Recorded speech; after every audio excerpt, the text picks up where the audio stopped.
on terrorism and ethnic cleansing, which we'll talk about in due course, and makes a complete mockery of the principles of Judaism.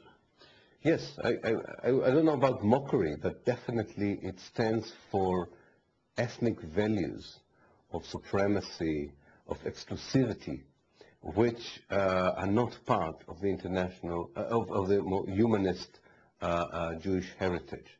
It's actually more than mockery. It's manipulating humanist international values in order that it could be used for pursuing ethnic policies on the ground in Palestine. And could we say that the real significance is in two things? When you know, I'm talking about the Gentile world now essentially, among whom most Jews live, when you know the difference between the two, you understand, A, why you can be critical of the Zionist state of Israel without being anti-Semitic, and perhaps even more important, you understand why it is wrong to blame all Jews everywhere for the crimes of the minority. That's what I see as a significance. Does that make sense to you? Especially if you treat the word minority as a state organ. I would go even further. I would say that the state policies do not implicate every Jew who lives in Israel. Right. In fact, the majority of the Jews in Israel are not implicated by these policies. And it's an ideology it's a state ideology. It's a certain political and military elite that carries out these policies. It is endorsed by sections of the society, and that's where their blame lies. Exactly, exactly. But I do think it's very important to understand it's a very narrow part of Judaism, Zionism. It has much more to do, to my mind, with German national romanticism and colonialist heritages than with the Jewish world. Let's come to you personally for a moment. In August last year, you decided it was time for you and your family to leave Israel, and you came here to live. Now, I know the authorities and their agencies in Israel were making your academic work at Haifa University impossible, and your life in general impossible. But was it also the case that you really had to take seriously threats to kill you?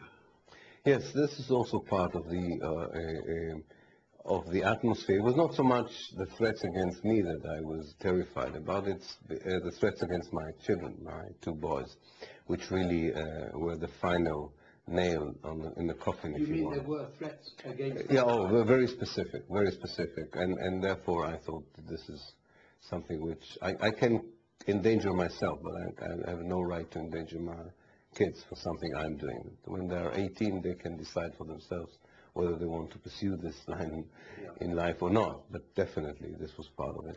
But that by itself was not enough to cause someone to leave. And I still do hope to be in both places, to work from the inside and the outside as much as the circumstances would allow it. But the bottom line point is, your life and all the lives of your children were in danger. Oh yeah, definitely. For opposing Zionism. Of course, everybody who opposes such an hegemonic ideology, I think, runs into trouble.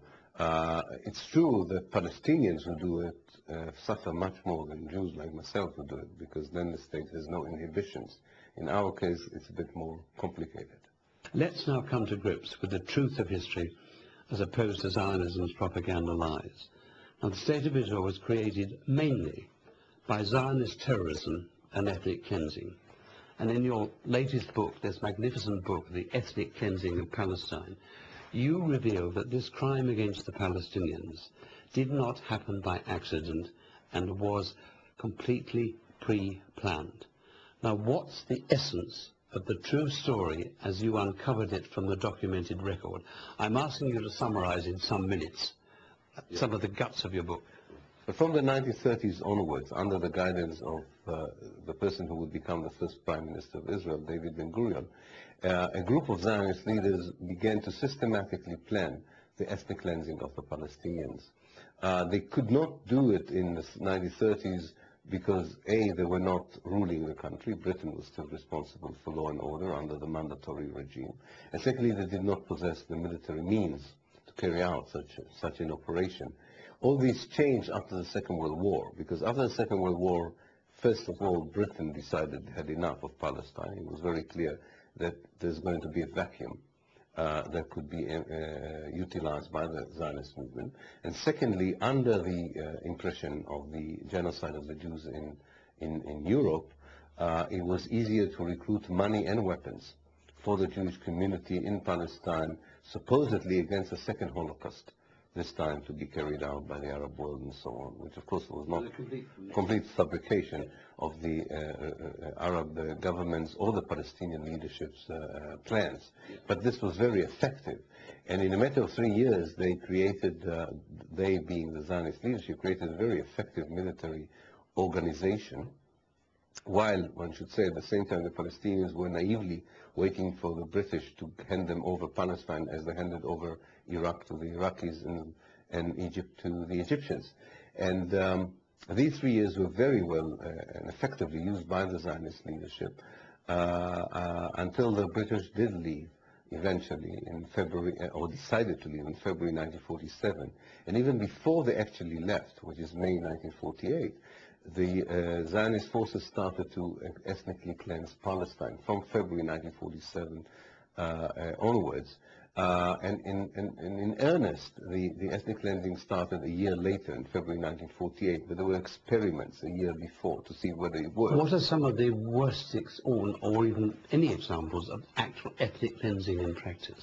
Well, I think there are two chapters which stand out particularly as worse than others, although all of them are not very sympathetic. One is in April 1948, that is a month before the British leave, and actually a month, and it's important to understand, a month before the Arab armies enter Palestine.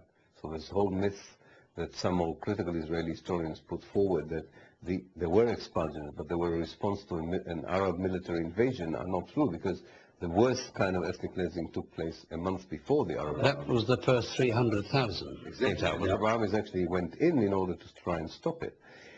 So in April, there was something which I call in my book the herbicide of Palestine, the destruction of the urban centers.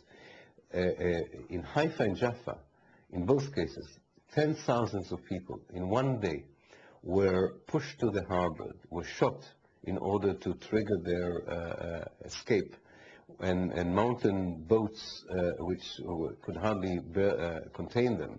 And the scenes in these two harbors of whole Arab cities being evicted by Israeli soldiers in one day, as I say, in few hours, under, by the way, the watch of the British soldiers who saw it and did nothing. And all running to a predetermined plan. Absolutely, all according to predetermined plan, is something which, what is probably more surprising than anything else is not so much the silence of the world or the British or so on, but the silence of the same Jews who knew what happened in Europe. Maybe some of them even saw what happened in Europe, and yet had no scruples, no inhibitions in doing almost the same to the Palestinians. The second chapter, which stands out in its cruelty and callousness, is towards the end of the ethnic cleansing operation in October 1948, where the Palestinians in the Upper Galilee already knew what awaits them, and therefore put some fight, unlike the other villagers.